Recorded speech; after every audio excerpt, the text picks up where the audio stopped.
ഈശോയിലേറ്റവും പ്രിയ വൈദികരെ, ബഹുമാനപ്പെട്ട സിസ്റ്റേഴ്സ്, ഏറ്റവും സ്നേഹമുള്ള സഹോദരി സഹോദരന്മാരെ, കുട്ടികളില്ല ഉണ്ടെങ്കിൽ അവർക്കും ഈശോയുടെ നാമത്തിൽ ആശംസകൾ നേരുന്നു. നമ്മളിന്ന് വലിയൊരു സംഭവത്തിന് സാക്ഷ്യം വഹിക്കുകയാണ്. ജീവിതകാലത്ത് അധികം വിലമതിക്കപ്പെടാതെയും എന്നാൽ മരണശേഷം ഒരു അമൂല്യനിധിയായി നമ്മൾ കണക്കാക്കുകയും ചെയ്യുന്ന മഹാനായ വൈദികനാണ് ദേവദാസൻ കണ്ടത്തിൽ ജോസഫ് അച്ഛൻ. ഞാൻ അദ്ദേഹത്തിൻ്റെ മാതൃ ഇടവയായ കുടവറിച്ചിപ്പള്ളിയിൽ നിന്നും പിരിഞ്ഞ ഇടയാഴപ്പള്ളിയിൽ 3.5 വർഷം വികാരിയായിരുന്നു. 1988 മുതൽ 90 വരെ. അദ്ദേഹത്തിൻ്റെ വീട് പള്ളിയുടെ തൊട്ടുപുറയിലാണ്. ദേവിഷൻ ഇവിടെയുണ്ട്. ആ കാലത്തൊന്നും അച്ഛൻ്റെ മഹത്വം എന്തെന്ന് എനിക്ക് തന്നെ പൂർണ്ണമായി മനസ്സിലാക്കിയിരുന്നില്ല.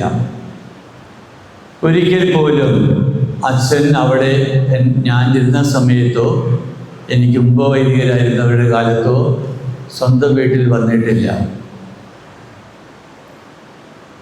സ്വന്തം ഇടവയിൽ വന്നിട്ടില്ല. അങ്ങനെ വളരെ അറിയപ്പെടാതെ ചേർത്തല ഗ്രീൻ ഗാർഡൻസിലെ രോഗികളോടും അതുപോലെ കഷ്ടപ്പെടുന്നവരോടൊപ്പം തൻ്റെ ജീവിതം, വൈദിക ജീവിതം പൂർണ്ണമായി സമർപ്പിച്ച ഒരു മഹാനായ വ്യക്തിയാണ് നമ്മുടെ കണ്ടത്തിലച്ഛൻ. ഞാൻ പഠിച്ച സെമിനാരിൽ തന്നെയാണ് എനിക്ക് വളരെ മുമ്പ് അദ്ദേഹം പഠിച്ചത്. മംഗലാപുരം സെൻറ്റ് ജോസഫ് സെമിനാരി, ഒരു ജെസ്യൂട്ട് സെമിനാരിയാണ്.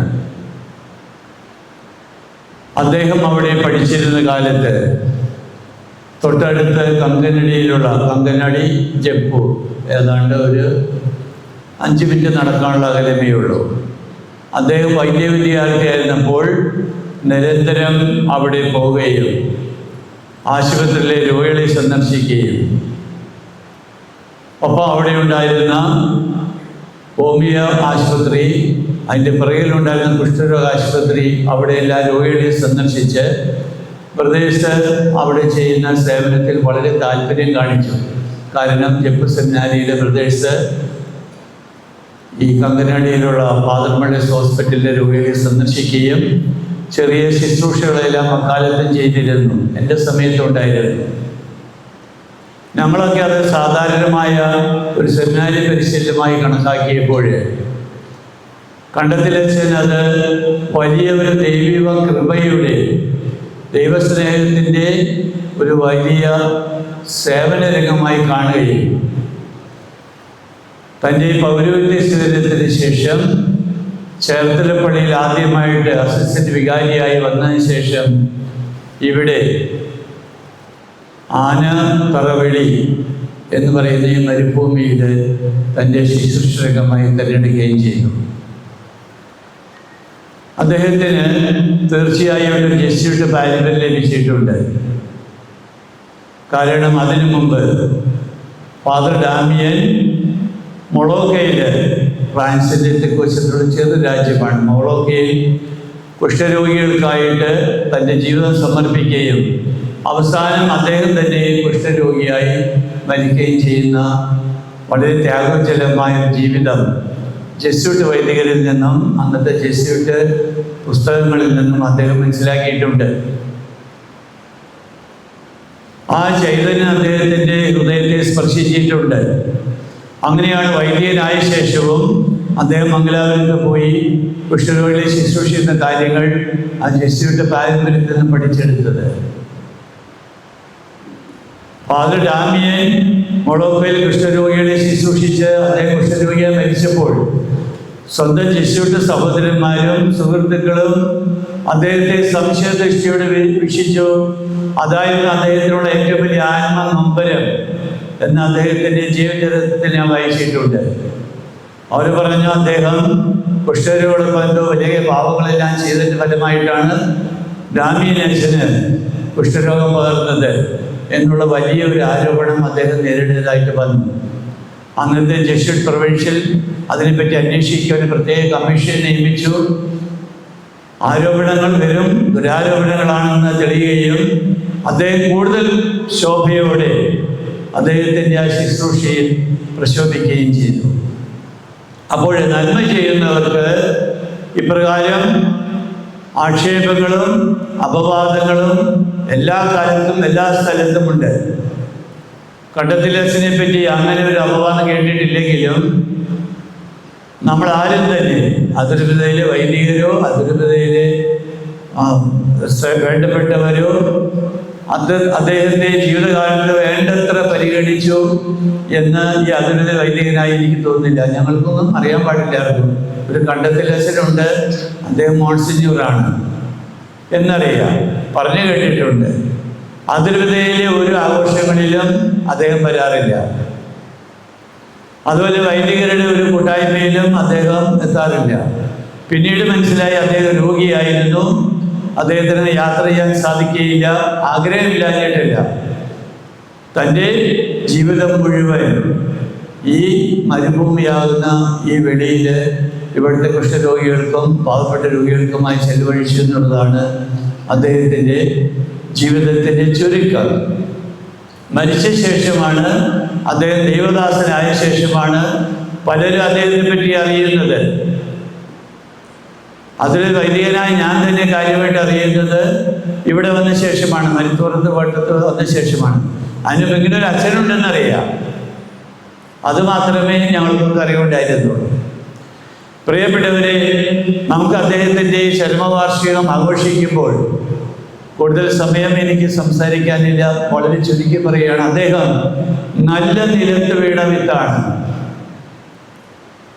ഈശോ പറഞ്ഞിട്ടുണ്ട്, നല്ല നിലത്ത് വീണ വിത്ത് 100 മേനിയും 60 മേനിയും 30 മേനിയും ഫലം പുറപ്പെടുവിക്കുന്നു. കണ്ടത്തിലച്ഛൻ 100 മേനിയല്ല 101 മേനി വിളയിച്ച ഒരു ക്രിസ്തുദാസനാണ്, ഒരു ഈശോദാസനാണ്. അതുകൊണ്ട് അദ്ദേഹത്തെ ദൈവദാസൻ എന്ന് വിളിക്കുന്ന ആ ടൈറ്റിൽ തന്നെയാണ് ഏറ്റവും ഉചിതം. അദ്ദേഹത്തിൻ്റെ ജീവിതത്തിലെ പൗരോഹിത്യ ജീവിതത്തിൽ മുഴുവൻ ഓരോ വിത്തിടത്തിലാണ്, ഓരോ നിലത്താണ് വിത്ത് വിതച്ചത്. അത് ഈ ഗിരി ഗാർഡൻസിലാണ്. ഇന്ന് അത് ഫലഭൂയിഷ്ഠമായി 100 മേനി ഫലം പുറപ്പെടുവിക്കുന്നു. ASMI സിസ്റ്റേഴ്സിൻ്റെ സേവനത്തിലൂടെയാണ് ഇന്ന് അച്ഛൻ ജീവിക്കുന്നത്. അപ്പോൾ ആ സിസ്റ്റേഴ്സിനും അതിൽ അഭിമാനിക്കാം. അച്ഛൻ ജെസ്യൂട്ട് ചൈതന്യം സ്വീകരിച്ചപ്പോൾ അദ്ദേഹം സ്ഥാപിച്ച ASMI സിസ്റ്റേഴ്സിന് വിശുദ്ധ ഫ്രാൻസിസ് അസിസിയുടെ ആധ്യാത്മിക ചൈതന്യമാണ് തിരഞ്ഞെടുത്തത്. 2ാം ക്രിസ്തു എന്നാണ് അദ്ദേഹം അറിയപ്പെടുന്നത്, ഫ്രാൻസിസ് അസിസി. അപ്പോൾ അദ്ദേഹം ചെയ്ത ആ പാത അതിനെ പരിപുഷ്ടിപ്പെടുത്തുകയും അതേ ചൈതന്യത്തോടെ നമ്മുടെ സിസ്റ്റേഴ്സ് നടത്തിക്കൊണ്ടുപോവുകയും ചെയ്യുന്നു. ദൈവം അവരെ സമൃദ്ധമായി അനുഗ്രഹിക്കട്ടെ എന്ന് ആശംസിക്കുകയും പ്രാർത്ഥിക്കുകയും ചെയ്യുന്നു. എനിക്ക് പറയാൻ വളരെയുണ്ട്, പക്ഷെ ചുരുക്കി പറയേണ്ടതായ സന്ദർഭമാണ്. നമ്മൾ അല്പം സമയം വൈകിയാണ് ദൈവവിളിക്കായിട്ട് നമ്മൾ അണഞ്ഞത്. അതുകൊണ്ട് ഞാൻ അധികം ദീർഘിപ്പിക്കുന്നില്ല. ആ പൗലോസ്ലീഹയുടെ ലേഖനത്തിൽ പറഞ്ഞ വാചകം, സമർപ്പിതരായ സിസ്റ്റേഴ്സ് വൈദികരും ഈശോയിൽ ആശ്രയിക്കുന്ന ദൈവജനം മനസ്സിലാക്കണം. ഒരു ഫരിസേയന്റെ മകൻ നിലയിലും മഹാപണ്ഡിത നിലയിലും പൗലോസിന് വളരെയധികം ആ യഹൂദ സമൂഹത്തിലെ നേട്ടങ്ങൾ നേടാമായിരുന്നു. പക്ഷെ പൗലോസ് പറയുന്നു, യേശുവിനെ പ്രതി അതെല്ലാം ഞാൻ ഉപേക്ഷിച്ചു, അതെല്ലാം ഞാൻ ഉച്ഛിഷ്ടമായി കരുതി. ഇനി ഞാനല്ല, ക്രിസ്തുവാണ് ഞാൻ ജീവിക്കുന്നത് എന്ന് വേറെ സ്ഥലത്ത് പൗലോസ് പറയുന്നുണ്ട്. അപ്പോൾ അതായിരിക്കണം നമ്മുടെ മനോഭാവം. നമുക്ക് പല കാര്യങ്ങളും നമ്മുടെ ബുദ്ധി കൊണ്ടും ആരോഗ്യം കൊണ്ടും നമ്മുടെ കഴിവുകൊണ്ടും നേടാൻ പറ്റും.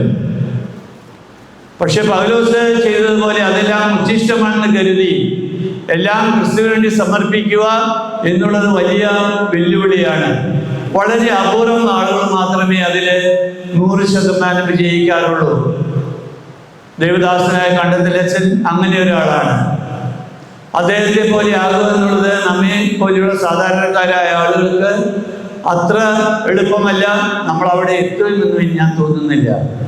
എങ്കിലും അദ്ദേഹമാവുന്ന ആ വലിയ നീർച്ചാലിൽ നിന്ന് ഒരു കുടം വെള്ളമെങ്കിലും കോരിയെടുത്ത് 100 മേനിയോ അല്ലെങ്കിലും 20 മേനിയോ 25 മേനിയോ ഫലം പുറപ്പെടുവിക്കാൻ നമുക്ക് സാധിച്ചാൽ നമ്മുടെ ജീവിതം ധന്യമായി നമുക്ക് പറയാൻ സാധിക്കും. നമ്മുടെ സിസ്റ്റേഴ്സിനോടും ഇവിടെ കൂടിയിരിക്കുന്നവർക്ക് ആവശ്യപ്പെടാനുള്ളത് അത് തന്നെയാണ്. കണ്ടത്തിലച്ഛൻ്റെ മാതൃക ചെന്ന് അദ്ദേഹത്തെ പോലെ 100 മേനി വിളയിച്ചില്ലെങ്കിലും 20, 25, 30 മേനി വിളയിക്കാൻ സാധിച്ചാൽ നമ്മുടെ ജീവിതവും ധന്യമാകും. ഈ 34ാം ചരമവാർഷികം ആഘോഷിക്കുമ്പോൾ അതിന് ASMലെ സിസ്റ്റേഴ്സിനും അദ്ദേഹത്തിൻ്റെ കുടുംബാംഗങ്ങൾക്കും അദ്ദേഹത്തിൻ്റെ ഇടവയപ്പെട്ട മരിത്തമഠത്തിലെ ഇടവക്കാർക്കും അതിർത്തിലെ അംഗങ്ങൾക്കും എല്ലാവർക്കും അതിന് സാധിക്കട്ടെ എന്ന് ഞാൻ പ്രാർത്ഥിക്കുന്നു. എല്ലാം ദൈവത്തിന് വേണ്ടി ഉപേക്ഷിച്ച ഈ ധന്യാത്മാവ് അധികം താമസിയാതെ വിശുദ്ധതയിലേക്ക് ക്രിസ്തുമാതാവിനാൽ ഉയർത്തപ്പെടുവാൻ ആശംസിച്ചുകൊണ്ടും പ്രാർത്ഥിച്ചുകൊണ്ടും നമ്മുടെ ബലി നമുക്ക് പൂർത്തിയാക്കാം.